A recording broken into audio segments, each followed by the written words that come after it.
Hai teman-teman semuanya, Assalamualaikum warahmatullahi wabarakatuh. Jumpa lagi sama aku, Ivon Margiati.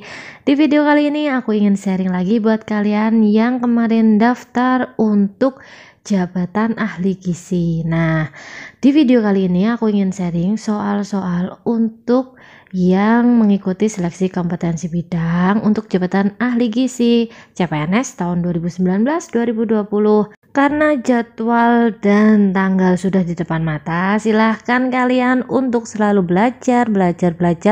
Latihan soal teman-teman. Kalian ngambil soal dari mana aja tentang jabatan kalian, silahkan kalian pelajari supaya otak kalian terbiasa menghadapi soal-soal. Nah, sekarang nggak usah lama-lama aja, langsung kita lihat untuk soal-soalnya. Tapi jangan lupa selalu dukung channel aku dengan cara klik tombol subscribe, silahkan bunyikan loncengnya, klik like, komen, dan share ke teman-teman kalian jika video aku ini bermanfaat. Dan langsung kita lihat untuk soal yang pertama adalah ilmu yang mempelajari pengaruh makanan dalam hubungannya dengan kesehatan adalah titik-titik. A. Biologi, B. Ilmu gizi, C. Ilmu makanan, D. Ilmu kesehatan, E. Zat gizi. Jawaban yang tepat adalah yang B. Ilmu gizi.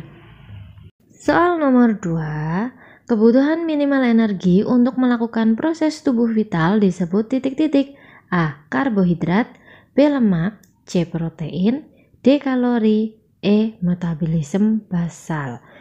Jawaban yang benar adalah yang E. Metabolisme basal. Jadi ada beberapa faktor yang mempengaruhi basal metabolic rate, antara lain jenis kelamin, umur, ukuran tubuh atau berat badan, komposisi tubuh, tingkat kesehatan, suhu lingkungan, suhu tubuh, aktivitas, sekresi hormon, status gizi, kebiasaan merokok, dan keadaan hamil serta menyusui.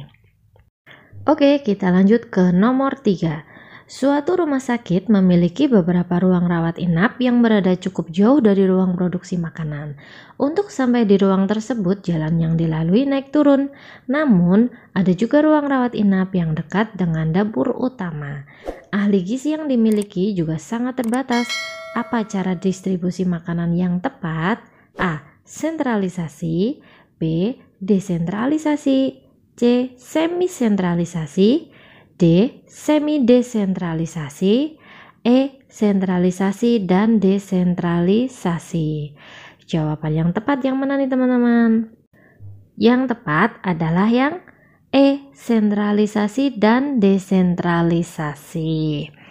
Jadi ada beberapa macam distribusi makanan ya teman-teman di rumah sakit, yaitu yang pertama distribusi makanan desentralisasi, yaitu makanan pasien dibawa ke ruang perawatan pasien dalam jumlah banyak atau besar, kemudian dipersiapkan.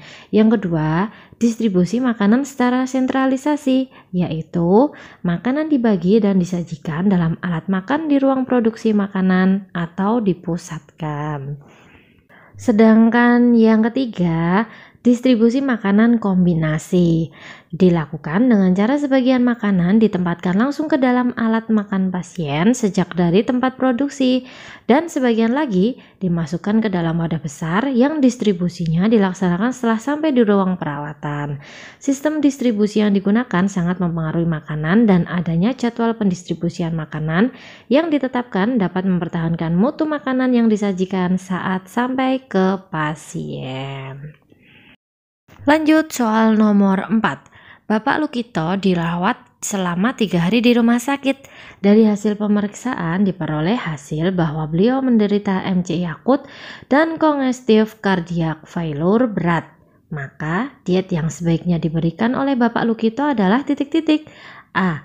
Diet jantung, B. Diet lambung, C. Diet dislipidemia, D. Diet hiperlipoproteinemia, E. Diet rendah sisa.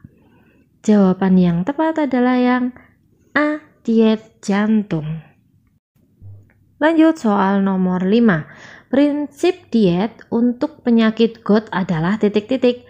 A. Memberikan makan yang adekuat, B. Makanan tinggi purin, C. Makan rendah purin, D. Memberikan obat-obatan. E. Rendah kalori. Jawaban yang tepat adalah yang C. Makan rendah purin. Jadi penyakit GOUT itu adalah nama lain yang sering kita kenal itu adalah asam urat ya teman-teman. Itu sejenis penyakit sendi yang terjadi akibat kadar asam urat yang terlalu tinggi dalam darah. Nah, caranya dengan prinsip diet makan rendah purin. Kita lanjut ke soal nomor 6. Indikator kesehatan adalah ukuran yang menggambarkan atau menunjukkan status kesehatan sekelompok orang dalam populasi tertentu.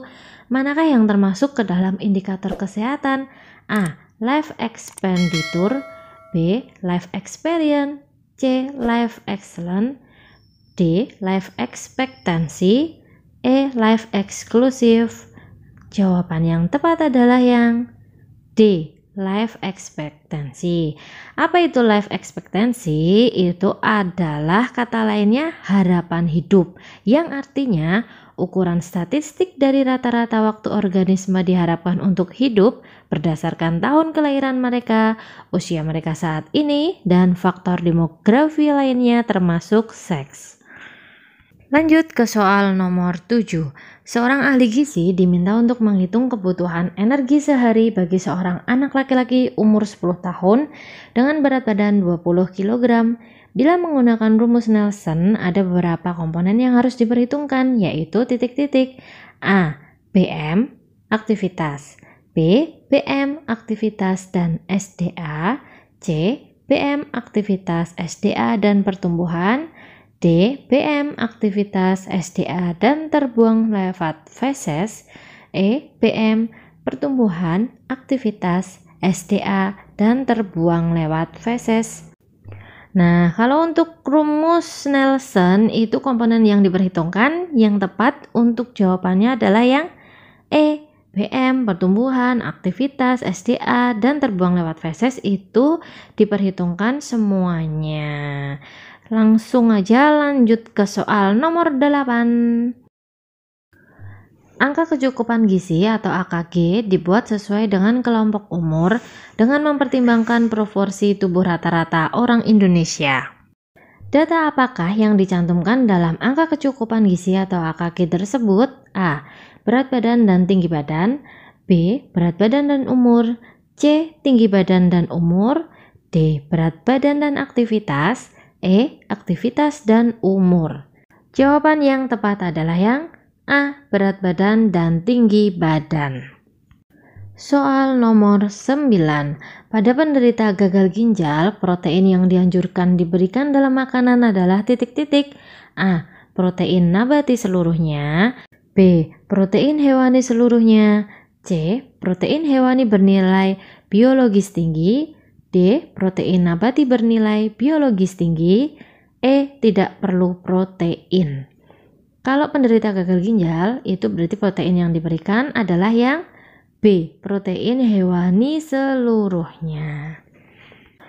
Oke, lanjut soal nomor 10. Sebuah RSUD kabupaten melayani pasien dari kelas 3 sampai kelas VIP. Instalasi gizi sudah menetapkan tarif pelayanan makanan, sehingga biayanya sudah terpisah dari paket perawatan. Bagaimana analisismu tentang paradigma instalasi gizi di rumah sakit tersebut? A. Kontribusi pendapatan untuk rumah sakit kelihatan, sehingga instalasi gizi bisa disebut sebagai cost center. B. Kontribusi pendapatan untuk rumah sakit kelihatan, sehingga instalasi gizi bisa disebut sebagai pusat biaya pendukung. C. Kontribusi pendapatan untuk rumah sakit tidak kelihatan, sehingga instalasi gizi performansnya buruk. D. Kontribusi pendapatan untuk rumah sakit tidak kelihatan, sehingga instalasi gizi bisa disebut pusat biaya pendukung. E. Kontribusi pendapatan untuk rumah sakit kelihatan, sehingga instalasi gizi bisa disebut sebagai revenue center. Nah, ini jawabannya yang tepat yang mana nih teman-teman? Jawaban yang paling tepat adalah yang E. Kontribusi pendapatan untuk rumah sakit kelihatan, sehingga instalasi gizi bisa disebut revenue center. Apa itu yang dimaksud dengan revenue center? Revenue center atau biasa kata lainnya disebut pusat pendapatan adalah pusat pertanggungjawaban yang prestasi manajernya dinilai berdasarkan pendapatan yang dihasilkan. Oke teman-teman semuanya, sampai di sini dulu ya video aku mengenai soal-soal seleksi kompetensi bidang CPNS bagi teman-teman semua yang mendaftar untuk jabatan ahli gizi. Nah, semoga video ini bermanfaat buat kalian semuanya. Terima kasih udah selalu dukung channel aku, dan bagi yang belum silahkan klik tombol subscribe, bunyikan loncengnya. Silahkan kalian like, komen, dan share ke teman-teman kalian. Assalamualaikum warahmatullahi wabarakatuh. Bye bye.